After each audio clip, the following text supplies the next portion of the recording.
शिव कथा कर रही, शिव महापुराण का चरित्र कर रहा। जिस समय पर संतान की प्राप्ति नहीं होती या किसी कारणवश किसी कारण से हमारे यहां वंश की वृद्धि नहीं होती, तब देवादिदेव महादेव की आराधना पारिजात के फूल से करी जाती है।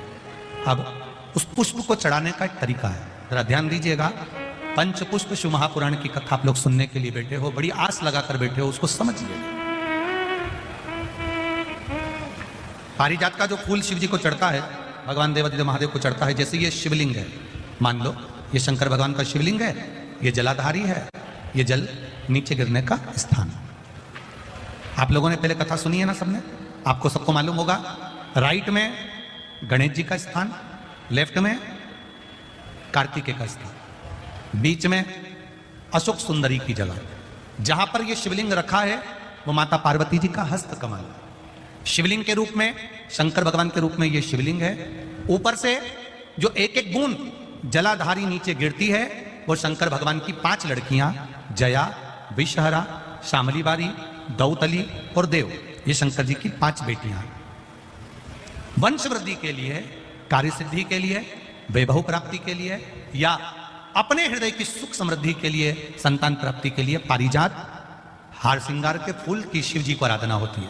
हार श्रृंगार का जो पुष्प होता है, अशोक सुंदरी वाली जगह पर हम पारिजात के पुष्प को समर्पित करते हैं। उसकी डंडी का जो मुख है वो शिवलिंग की ओर होता है जब अपन अशोक सुंदरी पर चढ़ाते हैं, और फूल का मुख इधर होता है। वापिस उसी पारिजात के पुष्प को उठाकर हम माता पार्वती जी के हस्त कमल पर, जो गोल हस्त कमल है, वहां समर्पित करते हैं। उस जगह पर माता पार्वती जी की ओर से जो पुष्प समर्पित किया जाता है, उसकी डंडी पारिजात की हमारी ओर होती है, पुष्प का मुख महादेव की ओर होता है। तीसरी जगह जब हम पारिजात के पुष्प को अशोक सुंदरी पे से उठाकर जगत जननी के हस्त कमल पर रखते हैं, हस्त कमल पे से उठाकर देवादिदेव महादेव के शिवलिंग पर रखते हैं, उस समय पर पारिजात के पुष्प की डंडी शिवलिंग के ऊपर होती है और फूल का मुख अपनी ओर होता है।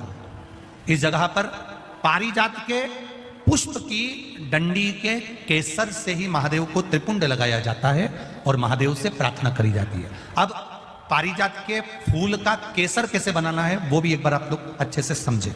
जैसे मान लो अभी पारिजात का तो फूल यहां पर नहीं है, पर आप टीवी पर दर्शन कर रहे होंगे।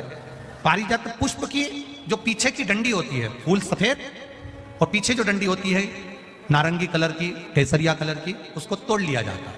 तोड़कर ऐसी 25-50 फूल की पीछे की डंडी को तोड़कर उसको रख दिया जाता है। उसको धूप में नहीं सुखाते, केवल घर में उसको एक कटोरी में या थाली में रख दो, वो धीरे धीरे सूख जाएगा। सूखने के बाद उसको पीस लो, पीसकर फूल की उस डंडी का, और जिस समय वंश के लिए, सिद्धि के लिए, कार्य सिद्धि के लिए या वैभव प्राप्ति के लिए हम पारिजात का पुष्प देवादिदेव महादेव को समर्पित करते हैं, उस समय इसी को पानी में घोलकर देवादिदेव महादेव को जब आप लगाएंगे तो जैसे केसर घुलती है, केसर का जैसे कलर होता है, केसर जैसी सुगंध करती है, वैसे की वैसे ही ये पारिजात की जो डंडी आप लोगों ने सुखाई है, वही डंडी का जो चंदन बनाया है, शिव जी को लेपन करा है, उस समय पर अपने हृदय की बात आपने जो देवादिदेव महादेव को कही है, बस वही सुगंध हमारे जीवन में आना प्रारंभ हो जाती है। वो पारिजात